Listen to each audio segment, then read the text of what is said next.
കറുത്ത ഷർട്ടും വെള്ളമുണ്ടും കട്ടത്താടിയും കേരളത്തിൽ ട്രെൻഡിംഗ് ആയ ഒരു സമയം ഓർക്കുന്നുണ്ടോ? ആൺകുട്ടികളുടെ ഇടയിൽ മാത്രമല്ല, ഒരുപാട് പെൺകുട്ടികളും അന്ന് ആ ട്രെൻഡ് ഫോളോ ചെയ്തിരുന്നു. അതായത് ഏകദേശം 9 വർഷങ്ങൾക്ക് മുന്നേ വസ്ത്രധാരണത്തിലും ഫിസിക്കൽ അപ്പിയറൻസിലും ഇരുത്തത്തിലും നടത്തത്തിലുമൊക്കെ ഒരു വലിയ സ്വാധീനം യുവാക്കളുടെ ഇടയിൽ സൃഷ്ടിച്ച മലയാള സിനിമ. റിലീസിന് ശേഷവും തമിഴ്നാട്ടിലും കേരളത്തിലുമായി പലതവണ റിലീസ് ചെയ്ത സിനിമ. നിവിൻ പോളി നായകനായി 2015 പുറത്തിറങ്ങിയ ബ്ലോക്ക് ബസ്റ്റർ ചിത്രം പ്രേമം.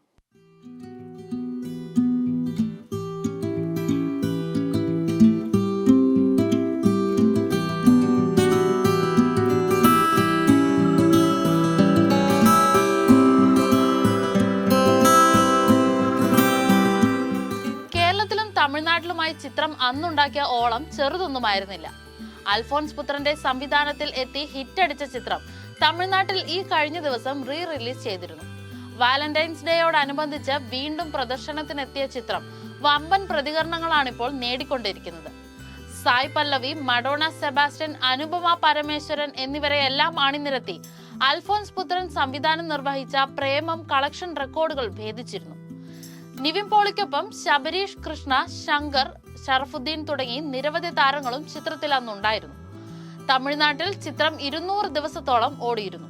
നിരവധി തിയേറ്ററുകളിലായി വൻ രീതിയിലാണ് ചിത്രം വീണ്ടും റിലീസ് ചെയ്തിരുന്നത്. കൊട്ടും പാട്ടും വലിയ ആരവവുമായി ആഘോഷമായിട്ടാണ് പ്രേക്ഷകർ ചിത്രത്തെ സ്വീകരിച്ചതും. തിയേറ്റർ ഉടമകളും വലിയ ആവേശത്തോടെയാണ് ചിത്രത്തെ വരവേറ്റത്. ഈ അടുത്ത കാലത്ത് തമിഴ്നാട്ടിൽ നിരവധി പഴയകാല ചിത്രങ്ങൾ റിലീസ് ചെയ്യുകയും വൻ വിജയം നേടുകയും ചെയ്യുന്നുണ്ട്. ആ സാധ്യതയെ മുന്നിൽ കണ്ടുകൊണ്ടാണ് ഇതും സംഭവിച്ചിരിക്കുന്നത് എന്ന് വേണം കരുതാൻ. ജോർജ് എന്ന യുവാവിന്റെ പല കാലഘട്ടങ്ങളിലായി വന്ന 3 പ്രണയങ്ങളെ കുറിച്ചായിരുന്നു ചിത്രം സംസാരിക്കുന്നത്. ജോർജിന്റെ നായകന്മാരായി സായ് പല്ലവി, മഡോണ സെബാസ്റ്റ്യൻ, അനുപമ പരമേശ്വർ എന്നിവർ വേഷമണിഞ്ഞപ്പോൾ സൗബിൻ ഷാഹിർ, ഷറഫുദ്ദീൻ, രഞ്ജി പണിക്കർ എന്നിങ്ങനെ വലിയൊരു താരനിര തന്നെയുണ്ടായിരുന്നു കൂടെ. അൻവർ റഷീദായിരുന്നു നിർമ്മാണം. സംവിധായകൻ അൽഫോൻസ് പുത്രൻ തന്നെയായിരുന്നു ചിത്രത്തിന്റെ രചനയും എഡിറ്റിംഗും നിർവഹിച്ചത്. ചിത്രത്തിലെ ഗാനങ്ങൾ ഇന്നും സൂപ്പർ ഹിറ്റാണ്.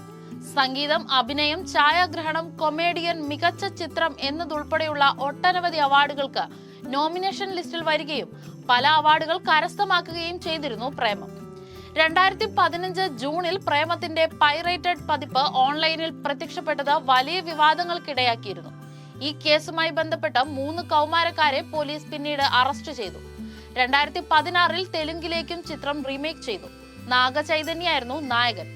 2016 മാർച്ച് 18 തിരുച്ചിയിലും തിരുനെൽവേലിയിലും ചിത്രം വീണ്ടും റിലീസ് ചെയ്തിരുന്നു. തമിഴ്നാട്ടിൽ റിലീസ് ചെയ്യുന്ന ആദ്യ മലയാള ചിത്രമാണിത്. നിവിൻ പോളിയുടെ ജന്മദിനത്തോടനുബന്ധിച്ച് 2019 ചിത്രം കേരളത്തിലും റിലീസ് ചെയ്തിരുന്നു.